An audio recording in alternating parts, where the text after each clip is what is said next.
all the supplies we wanted from now on. I didn't agree. I knew that in the end, water and electricity would run out, and most food would expire and rot.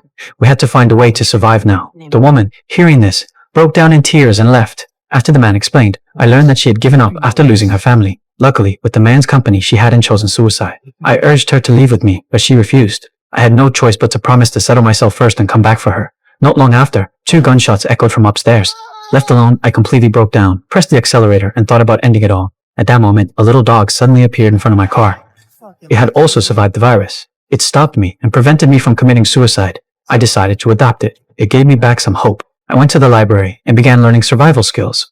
With just myself and the dog by my side, I barely managed to survive in this apocalyptic world. A year later, I had adapted to this life. Then, one day, I saw smoke rising from a distance. I arrived in my husband's hometown in Iran for the first time. The moment I stepped off the plane, my sister-in-law shoved a black cloak into my hands. She said if I didn't wear it, I might not even make it out of the airport alive. I froze for a second, then put it on, but trouble still came. 2 armed men rushed toward me just because my headscarf didn't cover all my hair. Several men blocked them while women frantically adjusted my scarf. Only when my hair was completely hidden did they finally back off. I couldn't understand these rules. On the first day, I was already shaken. I told myself it was fine. I was only here to visit for a week, but my husband never planned to return. That was when I learned he had already quit his job in the US. He wasn't leaving, and he wouldn't let me or our daughter leave either. No, I won't stay here. You can't keep me. Now you listen to me.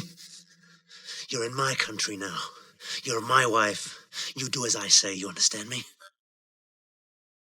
We're staying here.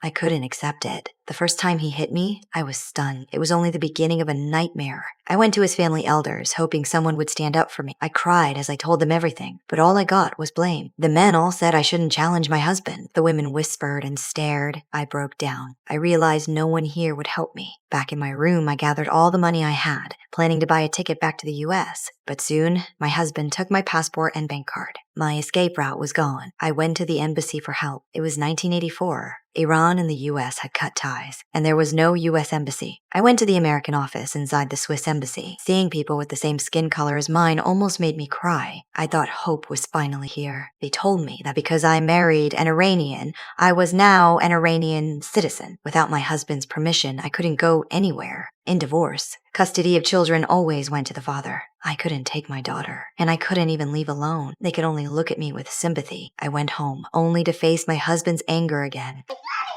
Where were you? I went for a walk. Huh? I went for a walk. Where were you? I got we went for a walk. We went for a walk. Stop! You try anything like this again, I'll kill you.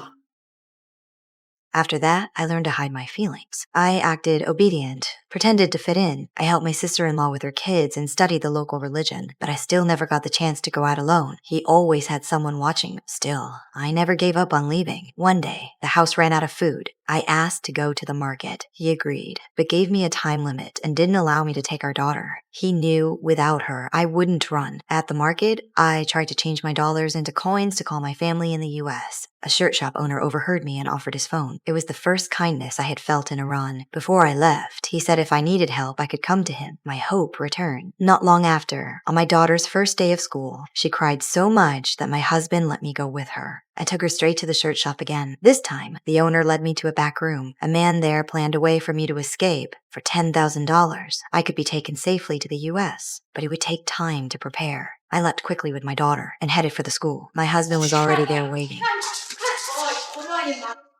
I was on a trip, and I saw my husband, the one who died 7 years ago. I froze. I couldn't believe what I was seeing. I waved at him without thinking, but then 3 kids ran up beside him. I told myself, it's just someone who looks like him. His wife took off her glasses, and I saw me. She looked exactly like me. I stood there completely blank. My mind was spinning. When I snapped out of it, they were already gone. I ran to catch a cab, begged the driver to follow their car, but he had another pickup. He turned me down. I rushed back to the service desk, asked for the man's information. They ignored me. I raised my voice, told them he might be my dead husband. The staff looked at me like I was crazy. Security showed up and kicked me out. I went home, opened my phone, and searched non-stop online. Hours later, I found their profile. It wasn't just in my head. They were real. I saw her post. They were having an anniversary dinner tomorrow. I went to a salon, got the exact same haircut she had. Next day, I got to the restaurant early, and there they were. When she left for the restroom, I followed. She saw me and didn't even flinch. It was like she already knew I existed. She warned me to stay away from her husband. Then out of nowhere, she slapped me. I snapped, grabbed the trash bin and swung it at her. She dropped to the floor, completely still. No response, no sign of life. I panicked, but one thought took over.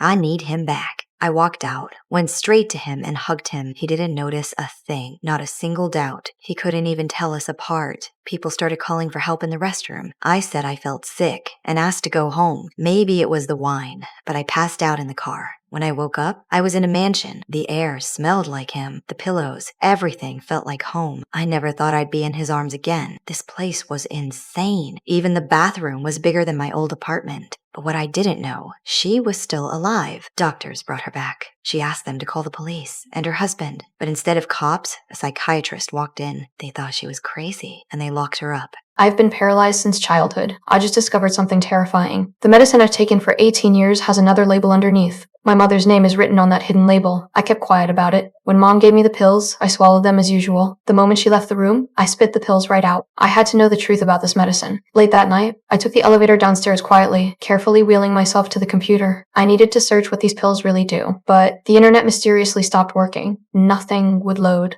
I didn't know Mom was standing in the kitchen watching me. Since I can remember, I've been paralyzed from the waist down. I also have heart disease and diabetes. Mom has always taken care of me, personally feeding me medicine every day. I've been taking these pills for 18 whole years, but my health never improved. It only got worse. Until that day Mom came home from shopping. I was just looking for snacks in her shopping bag. That's when I found a bottle of my usual capsules. Mom's name was on the label. That evening, Mom brought my medicine like nothing happened. I couldn't help asking about it. She said the doctor probably wrote the wrong name. The doses kept getting bigger. Something felt more and more wrong. While Mom was out, I used my mechanical arm device to grab the pill bottle. Mom's name was definitely written on the bottom. I had to find out what this medicine really treats. While Mom was watering plants in the yard, I quickly called the pharmacy. The person who answered was Mom's old friend. I hung up immediately in fear. Seeing Mom still in the yard, I called my friend instead. She had a computer with her. With her help, I finally learned the truth. These were heart disease medications. I felt relieved for a moment, just to be absolutely sure. I asked my friend to describe the capsule color. She said heart medications come in red capsules,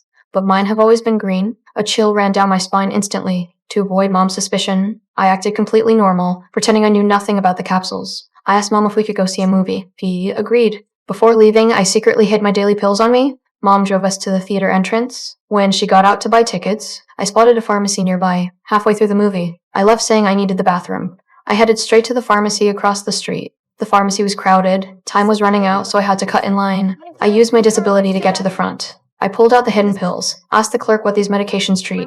The clerk's answer after checking left me stunned. These were veterinary drugs for animals, a type of muscle relaxant. The medicine I'd taken for 18 years was meant for animals. I urgently asked the clerk what happens when humans take them. What kind of a question is that?